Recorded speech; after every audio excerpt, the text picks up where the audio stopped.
අයිබන් සුබ දවසක්. ඔයාලා මේක තුල ඉන්නේ SLS work මගින් ගෙනෙන තවත් එක් වීඩියෝ එකකට. ඉතින් මේ වීඩියෝ එක අද ඉගෙන ගමු.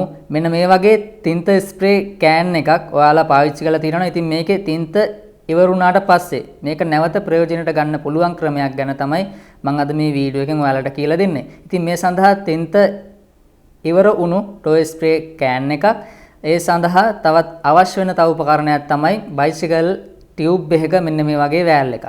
ඉතින් මේ දෙක අපි ප්‍රයෝජනට අරගෙන කොහොමද මේක සිදු කරගන්න කියලා මේ වීඩියෝ එකෙන් බලමු. ඉතින් මේ වෑල් එක අපිට මේ ටොය ස්ප්‍රේ කෑන් එකට සිදුරු කරලා සම්බන්ධ කර ගැනීමක් සිදු කරගන්න ඕනේ. ඉතින් මේ සඳහා අපි පාවිච්චි කරනවා ඩ්‍රිල් එකක්. අපි මේ ටින් එක සිදුරු කර ගැනීම සඳහා මේ වෑල් එක අපි මේකට සම්බන්ධ කරනකොට වෑල් එකට වඩා විශාලත්වය වැඩියෙන් ගොඩක් වැඩියෙන් සිදුරු කරගන්න එපා.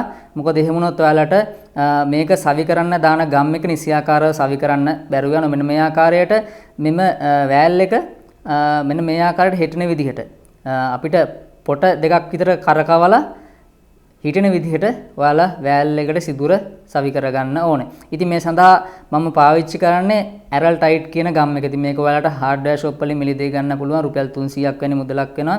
ඊට අමතරව ඔයාලට එපිපික්ස් කියන ගම් එක යූස් කරන්නත් පුළුවන්.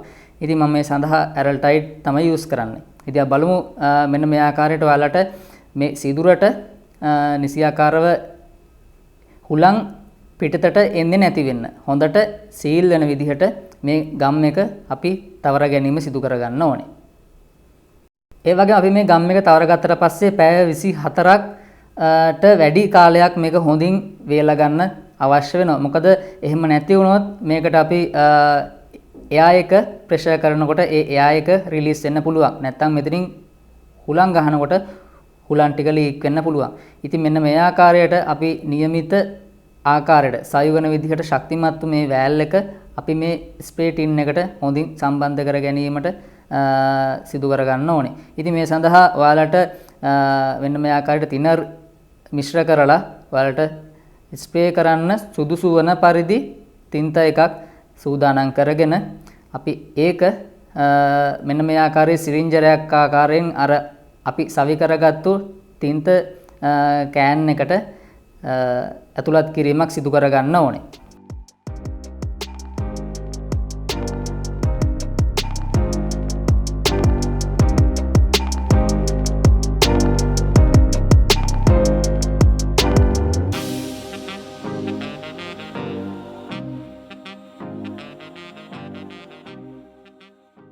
හරි, ඊට පස්සේ අපි මෙන්න මේ විදිහට වෑල් කර සම්බන්ධ කරලා අපිට සිදු වෙනවා බයිසිකල් එකට හුලං ගහන පොම්පයක් අරගෙන මෙන්න මේ ස්ප්‍රේ ටින් එකට ඇතුළට හොඳට හුලං පිරෙන විදිහට පීඩනයකට ලක් වෙන විදිහට ප්‍රෙෂර් එකක් ලබා දෙන්න. ඒ කියන්නේ හුලං ගහ ගන්න ඕනේ මෙන්න මේ ස්ප්‍රේ කෑන් එකට. ඊට පස්සේ අපිට පුළුවන් ප්‍රයෝජනට ගන්න මේ තින්ත ටික ස්ප්‍රේ කරගන්න. හරි, ඔයාලට පේනවා ඇති දැන් මේක සාර්ථකව ස්ප්‍රේ කරගන්න පුළුවන්. ඉතින් මේක වඩාත් සාර්ථක වෙන්න නම් අර මං කියපු වෑල් කර හොඳට ගම් දාලා හුලං ලීක් වෙන්නේ නැති වෙන්න තියෙන්නත් ඕනේ. ඒ වගේම මේක ඇතුළට හුලං ටික හොඳට ප්‍රෙෂර් වෙන්න පීඩනයකට ලක් වෙලා වැඩියෙන් හුලං ටිකක් මේක ඇතුළට අපි ප්‍රෙෂර් කරගන්න ඕනේ. වීඩියෝ එක වටිනවා කියලා හිතනවා නම් වීඩියෝ එක ලයික් කරන්න, තවත් යාළුවෙකුට බලන්න ෂෙයා කරන්න, සබ්ස්ක්‍රයිබ් කරලා දිගින් දිගටම එකතු වෙලා ඉන්න.